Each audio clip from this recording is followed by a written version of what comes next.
Saudara-saudari dan anak-anak yang terkasih dalam Kristus, dari Novisiat SVD Kuburuteng Manggarai Flores NTT, saya Pastor Freddy Jahadin SVD menyampaikan ucapan selamat jumpa lagi lewat siraman rohani.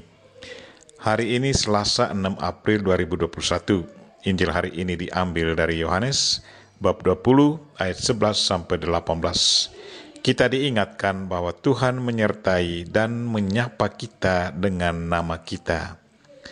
Marilah kita berdoa memohon penerangan Roh Kudus. Dalam nama Bapa dan Putra dan Roh Kudus, amin. Tuhan dan Allah kami, puji dan syukur kami haturkan kepadamu karena Engkau selalu hadir di tengah kami di saat kami lagi dirundung duka. Tuhan, semoga kami selalu peka akan kehadiran-Mu di tengah kami, agar kami selalu dengan tulus ungkapkan isi hati kami. Tuhan, utuslah Roh Kudus-Mu, terangilah pikiran dan hati kami, agar sabda-Mu yang akan kami dengar dapat kami pahami dengan baik, dan isi pesan-Mu dapat kami hayati dan amalkan dalam hidup harian kami. Doa ini kami sampaikan dengan perantaran Kristus Tuhan kami. Amin. Tuhan sertamu dan sertamu juga. Inilah Injil Yesus Kristus menurut Yohanes bab 20 ayat 11 sampai 18. Dimuliakanlah Tuhan. Setelah makam Yesus kedapatan kosong, maka Maria Magdalena berdiri dekat kubur dan menangis. Sambil menangis, ia menjenguk ke dalam kubur itu, dan tampaklah olehnya dua orang malaikat berpakaian putih, yang seorang duduk di sebelah kepala dan yang lain di sebelah kaki di tempat mayat Yesus terbaring. Kata malaikat-malaikat itu kepadanya, "Ibu, mengapa engkau menangis?" Jawab Maria kepada mereka, "Tuhanku telah diambil orang, dan aku tidak tahu di mana ia diletakkan." Sesudah berkata demikian, ia menoleh ke belakang dan melihat Yesus berdiri di situ, tetapi ia tidak tahu bahwa itu adalah Yesus. Kata Yesus kepadanya, "Ibu, mengapa engkau menangis? Siapakah yang engkau cari?" Maria menyangka orang itu adalah penunggu taman. Maka ia berkata kepadanya, "Tuan, jikalau Tuan yang mengambil dia, katakanlah kepadaku di mana Tuan meletakkan dia, supaya aku dapat mengambilnya." Kata Yesus kepadanya, "Maria." Maria berpaling dan berkata kepadanya dalam bahasa Ibrani, "Rabuni," artinya guru. Kata Yesus kepadanya, "Janganlah engkau memegang aku, sebab aku belum pergi kepada Bapa. Tetapi pergilah kepada saudara-saudaraku dan katakanlah kepada mereka bahwa sekarang aku akan pergi kepada Bapakku dan Bapamu, kepada Allahku dan Allahmu." Maria Magdalena pergi dan berkata kepada murid-murid, "Aku telah melihat Tuhan," dan juga bahwa Tuhanlah yang mengatakan hal-hal itu kepadanya. Demikianlah Injil Tuhan, terpujilah Kristus.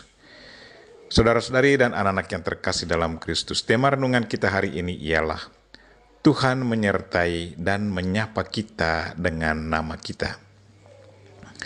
Injil hari ini menceritakan kepada kita bahwa Maria Magdalena menangis di kubur karena tidak menemukan tubuh Kristus.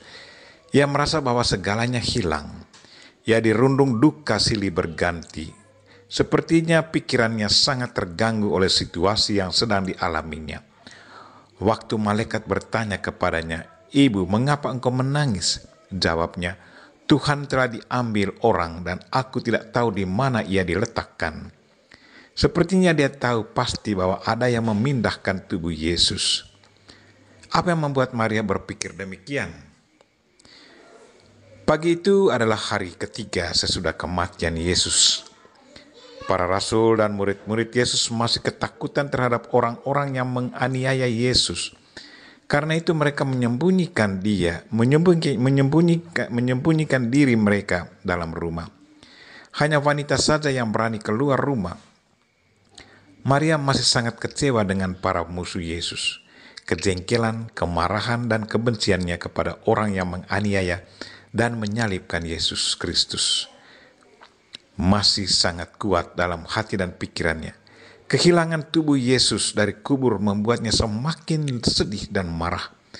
Dalam pikirannya, tidak ada orang lain yang melakukan keburukan semacam itu selain musuh-musuh Yesus. Maria memproyeksikan kejengkelan, kemarahan, dan kesedihannya kepada orang lain. Kejengkelan yang ada dalam dirinya dilempiaskannya kepada orang lain. Kepada orang yang tidak dikenalnya pun ia berprasangka buruk, katanya, "Tuhan, jika Tuhan yang mengambil dia, katakanlah kepadaku di mana Tuhan meletakkannya supaya aku dapat mengambilnya." Pikiran negatif sungguh menguasai Maria. Ia mencurigai orang yang tidak bersalah. Yesus yang adalah Tuhannya disangkanya sebagai orang yang memindahkan tubuh itu. Saudara-saudari dan anak-anak yang terkasih dalam Kristus, betapa sering kita alami situasi seperti yang dialami Maria Magdalena.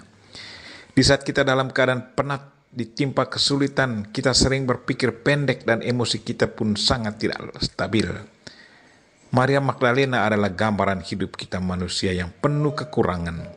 Betapa sering kita juga mempersalahkan Tuhan, tetapi reaksi Tuhan selalu menarik. Dia tidak marah, tetapi kembali menyadarkan kita akan siapakah kita dan betapa besar kasih-Nya kepada kita. Tuhan selalu ada bersama kita dalam situasi apa saja. Dia selalu menyapa kita. Dia mengenal kita secara pribadi. Panggilan atau sentuhan personalnya terhadap Maria Magdalena menyadarkan Maria dari kebingungannya. Di saat Maria tahu bahwa itulah Tuhan, maka ia pun menyapanya Rabuni. Maria tahu bahwa yang memanggilnya adalah gurunya. Selanjutnya, Maria ditugaskan Tuhan untuk menjadi utusannya, pembawa berita gembira kepada para rasul dan murid-muridnya, bahwa Yesus Kristus, gurunya, sudah hidup kembali. Satu berita gembira yang sangat luar biasa. Sungguh satu peringatan yang sangat menarik untuk kita, bahwa Tuhan selalu ada bersama kita dalam situasi apa saja, baik di waktu suka maupun duka. Tuhan sangat mengenal kita secara pribadi. Dia mengenal nama kita dan selalu memanggil kita dengan nama kita. Dia juga selalu menjadikan kita sebagai utusannya, pewarta kabar gembiranya.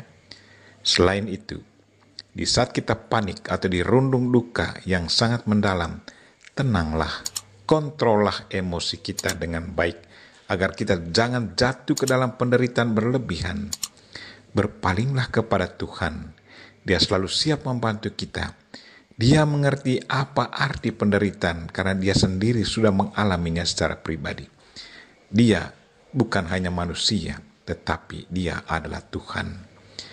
Kita memohon Bunda Maria untuk mendoakan kita agar kita selalu sabar dalam penderitaan, sensitif mendengarkan suara Tuhan, dan siap menjalankan tugas perutusan Tuhan. Amin. Marilah kita mohon berkat Tuhan. Tuhan sertamu dan sertamu juga. Semoga saudara sekalian dan mereka-mereka yang kita doakan pada hari ini, secara khusus mereka-mereka yang lagi sakit, dan segala aktivitas kita sepanjang hari ini dilindungi, dibimbing, dan diberkati oleh Allah yang Maha Kuasa, Bapa dan Putra dan Roh Kudus. Amin.